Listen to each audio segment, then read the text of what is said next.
క్రీస్తునాథునియందు ప్రియ సహోదరి సహోదరులారా, సామాన్య 23వ ఆదివార ధ్యానాంశానికి మీకు స్వాగతం. ఈ ఆదివారం నాడు ప్రభు మనకిస్తున్నటువంటి సువార్త పఠనము లూకా సువార్త 14వ అధ్యాయము 25 నుండి 33 వరకు ఉన్న వచనాలు. ఈ వాక్య భాగంలో ప్రభువును అనుసరించేటువంటి శిష్యునికి ఉండాల్సినటువంటి లక్షణాలను గురించి యేసు ప్రభు చాలా స్పష్టంగా మనకి తెలియజేస్తూ ఉన్నారు. మొదటిగా ప్రియ సహోదరి సహోదరులారా, ఈనాటి సువార్త పఠనంలోని మొదటి వాక్యాన్ని మనము ఆలకించి కొంతసేపు ధ్యానించుతాం. లూకా సువార్త 14వ అధ్యాయము 25వ వచనము. అప్పుడు గొప్ప జనసమూహము ఆయన వెంబడి వెళ్ళుచుండెను. ఆయన వెనుకకి తిరిగి వారితో ఇట్లనెను. ప్రియ సహోదరి సహోదరులారా, యేసు ప్రభువును చాలామంది అనుసరిస్తూ ఉన్నారు. ఆయన వెనుకగా వెళ్తూ ఉన్నారు. గొప్ప జనసమూహము ఆయనను వెంబడిస్తూ ఉంది. అయితే ప్రభువు ఆ జనసమూహాన్ని ఉద్దేశించి, మీరు నా శిష్యులు కావాలి అనుకున్నట్లయితే ఈ విధంగా జీవించండి అని తన యొక్క వాక్యాలను వారికి వినిపించారు. ఇక్కడ ప్రభువు జనసమూహంలోని ఒక వ్యక్తిగా మనం ఉండిపోకూడదు, ఆయన యొక్క శిష్యునిగా మనం ఉండాలి అని మన నుండి ఆయన కోరుతూ ఉన్నారు. ఈ సందర్భంలో ప్రియ సహోదరి సహోదరులారా, జనసమూహానికి శిష్యునికి మధ్య ఉండేటువంటి 3 ముఖ్యమైనటువంటి వ్యత్యాసాలను మనము పరిశీలించటానికి ప్రయత్నం చేద్దాం. మొట్టమొదటిది, జనసమూహంలోని వ్యక్తి ఏదో ఒక మేలును ఆశించి ఆ జనసమూహాలతో నడుస్తాడు. కొన్నిసార్లు ఎటువంటి లక్ష్యము లేకుండా కూడా ఆ వ్యక్తి జనసమూహంలోని ఒక వ్యక్తిగా నడుచుకుంటూ వెళ్ళొచ్చు. తాను ఎందుకు ఆ జనసమూహాలతో నడుస్తున్నానో కూడా కొన్నిసార్లు గుర్తెరగకుండా అతడు నడుస్తూ ఉండవచ్చు. అయితే ప్రియ సహోదరి సహోదరులారా, శిష్యునికి మాత్రము తాను ఎందుకు అనుసరిస్తూ ఉన్నానో చక్కగా స్పష్టంగా తెలుస్తుంది. అంతేకాకుండా శిష్యుడు ప్రభువునే ఆశించి ప్రభువును వెంబడిస్తాడు. ఇది మొట్టమొదటి వ్యత్యాసంగా మనము గుర్తించాలి. ఇక రెండవ వ్యత్యాసం ఏమిటి అంటే, జనసమూహంలోని వ్యక్తి తన ప్రయాణాన్ని ఎప్పుడైనా విరమించుకోవచ్చు. ఏ చిన్న ఆటంకం వచ్చినా సరే తన ప్రయాణాన్ని అర్ధాంతరంగా ఆపి వెనక్కి ఉండిపోవచ్చు. కానీ శిష్యుడు మాత్రము కడవరకు పయనిస్తాడు. ఎన్ని కష్టాలొచ్చినా, ఎన్ని ఆటంకాలు ఎదురైనా తన ప్రయాణాన్ని ఎప్పుడూ విరమించుకోడు. తన ప్రయాణాన్ని కొనసాగిస్తూనే ఉంటాడు. ఇది యేసు ప్రభు యొక్క శిష్యునిలో ఉండాల్సినటువంటి ఒక మంచి గుణం. ఇక మూడవ వ్యత్యాసం ప్రియ సహోదరి సహోదరులారా, జనసమూహంలోని వ్యక్తి ఉద్వేగాల మీద ఆధారపడి ఆ జనసమూహంలోని వ్యక్తిగా ఉంటాడు. అనగా తన యొక్క ఎమోషన్స్ మీద అతడు ఆధారపడి తన యొక్క ప్రయాణాన్ని కొనసాగిస్తూ ఉంటాడు. అయితే శిష్యుడు మాత్రము ప్రేమతోనూ అంకిత భావంతోనూ ప్రభువుని అనుసరిస్తాడు. తన యొక్క ఉద్వేగాల మీద ఆధారపడడు గాని తనకు ప్రభువు మీద ఉండేటువంటి ప్రేమను బట్టి అతడు అనుసరిస్తాడు. యేసు ప్రభు మనలను శిష్యులుగా ఉండాలని కోరుకుంటున్నారే గాని జనసమూహంలోని వ్యక్తులుగా ఏనాడు ఉండకూడదు అని ఆయన కోరుకుంటూ ఉన్నారు. ప్రియ సహోదరి సహోదరులారా, ఈ ఆదివారం నాడు మొట్టమొదటి సందేశం ప్రభు మనకిస్తున్నటువంటిది ఏమిటి అంటే, మనము ఆయన శిష్యులుగా ఉండాలి. జనసమూహంలోని వ్యక్తులుగా కేవలము కొద్ది దూరం నడిచి ఆగిపోయేటువంటి వారంగా ఉండిపోకూడదు అని ప్రభు మన నుండి కోరుతూ ఉండగా, ఆ విధంగా కడవరకు ప్రభువును అనుసరించి నిజమైన శిష్యులుగా ఉండే వరాన్ని మనకు అనుగ్రహించాలి అని ప్రభువుని మనము ఈనాటి ఆరాధనలో ప్రార్థన చేసుకుందాం. ఇక రెండవ సందేశము, యేసు ప్రభు తన శిష్యునికి ఉండాల్సినటువంటి కొన్ని లక్షణాలను గురించి ఈనాటి సువార్త పఠనంలో బోధిస్తూ ఉన్నారు. ఈనాటి సువార్త పఠనాన్ని, అదేవిధంగా మొదటి పఠనము రెండవ పఠనాన్ని ఆధారంగా చేసుకొని కూడా మనము ప్రభు శిష్యునికి ఉండాల్సినటువంటి కొన్ని లక్షణాలను మరొక్కసారి మనము ధ్యానించటానికి ప్రయత్నం చేద్దాం. మొట్టమొదటి లక్షణం, ప్రియ సహోదరి సహోదరులారా, శిష్యునికి ఉండాల్సినటువంటిది ఏమిటి అంటే ప్రప్రథమ స్థానాన్ని దేవునికే ఇవ్వగలగాలి. మొదటి స్థానము ఎప్పుడూ కూడా దేవునిదే అయి ఉండాలి అనేది ప్రభు తన శిష్యునికి ఉండాల్సినటువంటి ముఖ్య లక్షణంగా బోధిస్తూ ఉన్నారు. ప్రభు ఈరోజు వాక్యంలో మనకి సెలవిస్తూ ఉన్నారు. లూకాసు వార్త 14వ అధ్యాయము 26వ వచనం, నన్ను వెంబడింపగోరి తన తల్లిదండ్రులను, భార్యను, బిడ్డలను, అన్నదమ్ములను, అక్క చెల్లెండ్రను, కడకు తన ప్రాణమునైనను త్యజింపనివాడు నా శిష్యుడు కానేరడు అని. వీటన్నింటికంటే ముఖ్యంగా మనము దేవునికి స్థానాన్ని ఇవ్వాలి అని ప్రభు మనకు ఈ మాట ద్వారా తెలియజేస్తూ ఉన్నారు.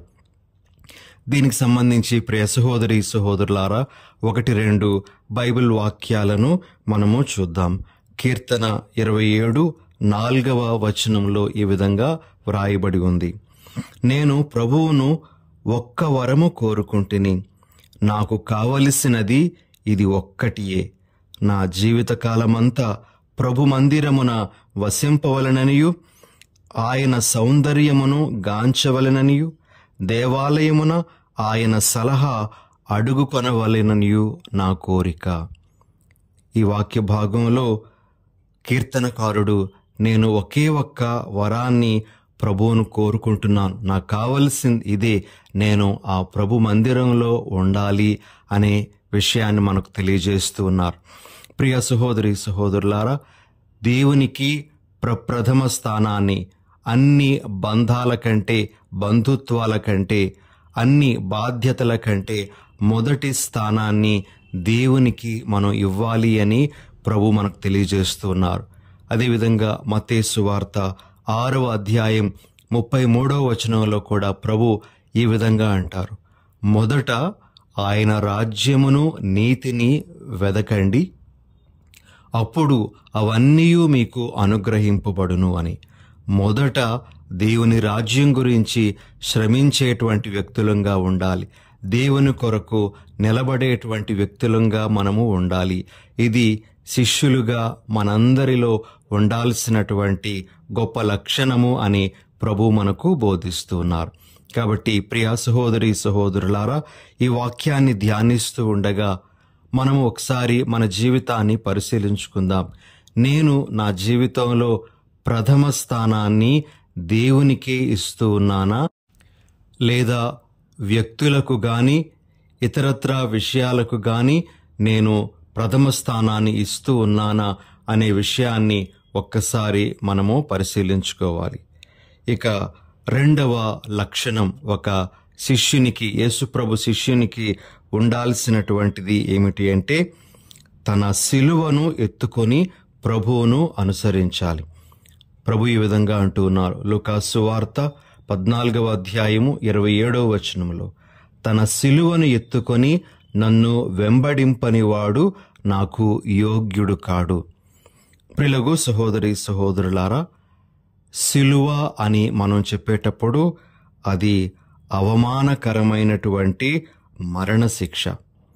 మరి ఆ సిలువను ఎత్తుకొని నన్ను అనుసరించాలి అని ప్రభు చెప్పేటప్పుడు మనము ఎన్ని త్యాగాలకైనా సరే సిద్ధపడి ఉండాలి అని ఒక విషయంగా మనకు తెలియజేస్తున్నారు. అంతేకాకుండా చెడుతో రాజీ పడని పోరాటం చేయడానికి సిద్ధపడాలి. అదే మనము మోసుకొని వెళ్ళేటువంటి సిలువ అని ప్రభు మనకు తెలియజేస్తూ ఉన్నారు. చాలా సందర్భాలలో మనము చెడుకు దాసోహం అయిపోతాం, చెడుకు మనము లొంగిపోతాం, రాజీ పడిపోతూ ఉంటాం. కానీ సిలువను మోసుకొని వెళ్ళడం అంటే చెడుతో రాజీ పడని పోరాటం చేయడం. ప్రియమైన సహోదరి సహోదరులారా, ఇక మూడో విషయం ఏమిటంటే సిలువను మోసుకొని వెళ్ళడం అంటే దైవ చిత్తానికి లోబడి జీవించడం అనేటువంటిది. కొన్నిసార్లు కొన్ని విషయాలు ఎందుకు జరుగుతూ ఉన్నాయో మనకు తెలియదు, ఎందుకు అలాంటి పరిస్థితిలో ఉన్నామో మనకు తెలియదు. అయితే ఆయా సందర్భాలలో దేవుని చిత్తానికి లోబడడం అనేటువంటిది సిలువను మోసుకొని వెళ్ళడం అనే విషయంగా మనము ఈరోజు గ్రహించాలి. దీనికి సంబంధించి మనము ఈనాటి మొదటి పఠనము సొలొమోను జ్ఞాన గ్రంథము 9వ అధ్యాయము 13 నుండి 18 వరకు ఉన్న వచనాలను చూస్తే మనకు స్పష్టంగా ఈ బోధన అర్థమవుతూ ఉంది. సొలొమోను ఈ విధంగా అంటాడు, దేవుని ఆలోచనలు ఎవరికి తెలియను? ఆయన చిత్తమును ఎవరు గ్రహింపగలరు?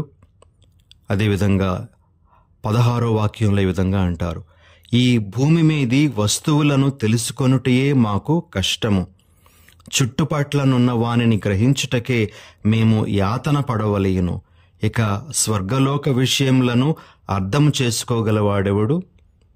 నీవు నీ జ్ఞానమును దయచేసిననే తప్ప, స్వర్గము నుండి నీ పవిత్రాత్మను పంపిననే తప్ప నీ చిత్తమును ఎవడు తెలుసుకోగలడు? ప్రిలగు సహోదరి సహోదరులారా, చాలా సందర్భాలలో మనకు కలిగేటువంటి కొన్ని కష్టాలు కానీ, మనకు వచ్చేటువంటి రోగ బాధలు కానీ మనం అర్థం చేసుకోవడం చాలా చాలా కష్టం అవుతుంది. అయితే మనకున్నటువంటి ఇహలోక జ్ఞానంతో ప్రభు యొక్క చిత్తాన్ని మనము తెలుసుకోలేము. పవిత్రాత్మ శక్తి ద్వారా మాత్రమే మనము గ్రహించగలము అని మనకి సొలొమోను జ్ఞాన గ్రంథంలో వాక్యాలు వినిపిస్తూ ఉండగా, మనందరము మనకు వచ్చేటువంటి సిలువ అనగా మనకు కొన్ని సందర్భాలలో జరిగేటువంటి సంఘటనలు, వాటి వెనకాతల ఉండేటువంటి దేవుని ప్రణాళికలు తెలియనప్పుడు, మనము గుర్తించలేనటువంటి స్థితిలో ఉండేటప్పుడు ఆ ప్రణాళికలకు లోబడి జీవించేటువంటి వరాన్ని అనుగ్రహించమని మనం కోరడం. ఇది కూడా మన సిలువను మనం ఎత్తుకొని వెళ్ళడమే ప్రిలగు సహోదరి సహోదరులారా. కాబట్టి తన సిలువను తాను ఎత్తుకొని నన్ను అనుసరింపని వాడు నాకు యోగ్యుడు కాడు అని ప్రభువు అనేటప్పుడు మనము ఈ విషయాలను గ్రహించాలి. త్యాగాలకు సిద్ధపడాలి, చెడుతో రాజీ పడని పోరాటం చేయాలి, దేవుని యొక్క చిత్తానికి లోబడి జీవించాలి. ఇవన్నీ కూడా ఈ రెండవ లక్షణానికి సంబంధించినవిగా మనము గుర్తించాలి. ఇక మూడవ లక్షణము ఒక శిష్యునికి ఉండాల్సినటువంటిది ఏమిటి అంటే, ఒక శిష్యుడు పరిపూర్ణమైనటువంటి శిష్యుడుగా మారాలి అంటే అది యాంత్రికంగా జరిగేటువంటిది కాదు. తాను ఒక మంచి శిష్యునిగా రూపుదిద్దుకోవడానికి సంసిద్ధపడుతూ ఉండాలి అని మనకు వాక్యం బోధిస్తూ ఉంది. దీనికి సంబంధించి యేసు ప్రభు 2 ఉపమానాలను ఈనాటి సువార్త పఠనంలో మనకు బోధిస్తూ ఉన్నారు. మొదటి ఉపమానము, ఒక వ్యక్తి ఎవరైనా ఒక గోపురాన్ని కట్టడానికి సిద్ధపడితే ఆ గోపురము నిర్మించటానికి కావలసినటువంటి వనరులు, సాధన సంపత్తి తన దగ్గర ఉన్నాయా లేవా అనే విషయాన్ని ముందుగా ఆలోచించుకోవాలి. తన దగ్గర తగినన్ని వనరులు, సాధన సంపత్తి ఉన్నప్పుడు మాత్రమే ఆ పనికి అతడు పూనుకోవాలి. అనగా అతడు గోపురము కట్టడానికి సిద్ధపడాలి. అలానే ఒక రాజు సైన్యాన్ని యుద్ధానికి పంపిస్తూ ఉండగా శత్రురాజు దగ్గర తన సైన్యం కంటే ఎక్కువ మంది సైన్యం ఉండేటప్పుడు ఆ సైన్యాన్ని తన సైన్యము ఎదుర్కోగలదా లేదా అని ముందుగా ఆలోచించి ఆ తర్వాతనే నిర్ణయం తీసుకుంటాడు. అలానే సిద్ధపడడం అనేటువంటిది ఒక శిష్యునికి ఉండాల్సినటువంటి లక్షణంగా ప్రభు బోధిస్తూ ఉన్నారు. కాబట్టి ఒక ప్రార్థన కావచ్చు, వాక్యంలో ఎదగడం కావచ్చు, సువార్త విలువల ప్రకారంగా జీవితాన్ని నడిపించుకోవడం కావచ్చు, ఇవన్నీ కూడా ఒక శిష్యుడు తనను తాను సిద్ధపరుచుకునేటువంటి కొన్ని ప్రత్యేకమైనటువంటి సందర్భాలు. కాబట్టి సిద్ధపాటు లేకుండా శిష్యరికం చేయడం అనేటువంటిది అసాధ్యం అని మనం గమనించాలి. తగిన సిద్ధపాటుతోనే నిజమైన శిష్యులుగా మనము నడుచుకోవాలనేది ప్రభు యొక్క కోరిక. ఇక ఆఖరుగా ప్రియ సహోదరి సహోదరులారా, ఒక శిష్యునికి ఉండాల్సినటువంటి లక్షణం ఏమిటి అంటే, శిష్యుని యొక్క జీవితము యేసుక్రీస్తు విలువలతో ముడిపడి ఉండాలి. యేసుక్రీస్తు ఏం బోధిస్తూ ఉన్నాడో ఆ బోధనానుసారంగా శిష్యుడు జీవించాలి. దీనికి సంబంధించి గొప్ప ఉదాహరణ మనము ఈనాటి 2వ పట్టణము పునీత పౌలు గారు ఫిలోమోనుకు రాసినటువంటి లేఖ నుండి గ్రహించగలము. పౌలు గారు ఒనేసిము అనేటువంటి ఒక వ్యక్తిని ఫిలోమోను దగ్గరకు పంపిస్తూ ఉన్నారు. ఈ ఒనేసిము ఒకప్పుడు ఫిలోమోను అనేటువంటి ఆ ధనికుని దగ్గర బానిసగా ఉంటూ ఉండేవాడు. అయితే అతడు ఫిలోమోనును మోసగించి అతని దగ్గర నుంచి పారిపోయి ఉన్నాడు.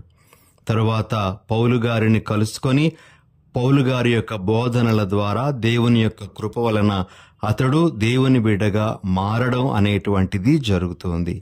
ఈ ఒనేసిమును అంగీకరించమని ఫిలోమోనుకు పౌలు గారు ఒక లేఖను రాస్తారు. అంగీకరించడం అనేటువంటిది తిరిగి బానిసగా కాకుండా ఒక సహోదరునిగా, క్రీస్తునందు సహోదరునిగా అంగీకరించాలి అని ఫిలోమోనుకు పౌలు గారు బోధిస్తారు. ప్రియ సహోదరి సహోదరులారా, ఇక్కడ పౌలు గారు ఒక శిష్యునికి ఉండాల్సినటువంటి లక్షణం గురించి బోధిస్తూ ఉన్నారు. క్షమించడం అనేటువంటిది ఒక మంచి లక్షణం. ఇలాంటి దైవీక విలువలతో ఎవరైతే జీవిస్తారో వారు నిజమైనటువంటి ప్రభు శిష్యులు అని పౌలు గారు మనకి తెలియజేస్తున్నారు. కాబట్టి ఒక శిష్యునిలో ఉండాల్సినటువంటి 4వ లక్షణం ఏమిటి అంటే, ఆ వ్యక్తి యేసు ప్రభు నేర్పిస్తున్నటువంటి విలువలకు కట్టుబడి జీవించాలి. ఆ విలువలతో తన జీవితాన్ని నింపి నడిపించుకోవాలి. ఇలాంటి జీవితం ఎవరైతే జీవిస్తారో అటువంటి వారు నిజమైనటువంటి ప్రభు శిష్యులుగా మనము చెప్పవచ్చు అని ప్రభు మనకు బోధిస్తూ ఉన్నారు. కాబట్టి ప్రియ సహోదరి సహోదరులారా, మనమందరము కూడా శిష్యులుగా ఉండడానికే పిలువబడ్డాం. కేవలము జనసమూహంలో ఉండేటువంటి వ్యక్తులుగా మాత్రమే కాదు. కాబట్టి శిష్యులుగా ఉండడానికి పిలువబడిన మనము ఈ 4 ముఖ్య లక్షణాలను మన జీవితంలో అలవాటు చేసుకుందాం. ప్రభువుకు ప్రథమ స్థానాన్ని ఇద్దాం. మన సిలువను ఎత్తుకొని ప్రభువును చూస్తూ ఆయనను వెంబడిద్దాం. మన శిష్య జీవితాన్ని మనము పెంపొందించుకోవడానికి తగిన సిద్ధపాటు కలిగి జీవిద్దాం. అదేవిధంగా మన జీవితాన్ని యేసు ప్రభు యొక్క విలువలతో నింపుకోవడానికి ప్రయత్నం చేద్దాం. ఇవి మనం చేసినప్పుడు ప్రభువు మెచ్చుకునేటువంటి నిజమైన శిష్యులంగా మనము మారగలం. ఇలాంటి ఉదాత్తమైనటువంటి శిష్యరికాన్ని చేసే వరాన్ని మనందరికీ అనుగ్రహించమని ప్రభువును వేడుకుందాం. ప్రార్థన చేసుకుందాం. దయగల ప్రభువా, ప్రేమగల మా తండ్రి, మీ పరిశుద్ధ నామానికి స్తోత్రాలు. ప్రభువా, ఈరోజు మేము జనసమూహంలోని వ్యక్తులుగా మాత్రమే కాకుండా మీ శిష్యులుగా ఉండాలి, మారాలి అని మీరు మాకు తెలియజేస్తూ ఉన్నారు. మీ శిష్యులుగా ఉండడానికి ప్రభువా మేము ప్రథమ స్థానాన్ని మీకే ఇవ్వాలి అని, మీ విలువలతో మా జీవితాన్ని నింపుకోవాలి అని, మా సిలువని ఎత్తుకొని మిమ్ము చూస్తూ మేము వెంబడించాలి అని మీరు మాకు తెలియజేస్తూ ఉండగా అటువంటి జీవితాన్ని మాకు ప్రసాదించమని మా ప్రభువైన యేసు నామమున అడిగి వేడుచున్నాం తండ్రి. ఆమెన్.